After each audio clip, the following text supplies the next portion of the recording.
एक बार हमने सोचा था सोया विदेश से नहीं आ सकते भारत देश, बट वो आपने इतना अच्छा सा रोल किया, ये पहली बार first import of soya into the country. I think you are most instrumental sir. थोड़ा उसका बारे में दर्शकों को बताइए, क्या हुआ था क्राइसिस, कैसे आगे बढ़ा हम लोग। देखो, जैसा कि आप जानते हो कि हमारे देश में अभी जेनेटिकली मॉडिफाइड जो सोया है वह अलाउड नहीं है।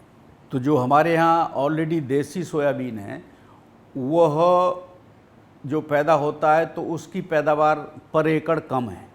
तो उसके कारण बीच बीच में, जैसे आपको पता है कि पोल्ट्री फीड में प्रोटीन के लिए सोयाबीन की बहुत ज़रूरत है, जिसको हम सोया मील कहते हैं, कि अगर आप तेल निकाल लो क्रश करने के बाद तो जो बचता है वो सोया मील होता है और वो पोल्ट्री के मील में खाने में काम आता है और उसी से पोल्ट्री का जो वेट बढ़ता है और अंडा भी बहुत अच्छा संख्या बढ़ती है। तो ऐसी स्थिति में सोया मील की क्राइसिस देश में बीच बीच में होती रहती है, क्योंकि पोल्ट्री सेक्टर का एक्सपेंशन बहुत फास्ट है।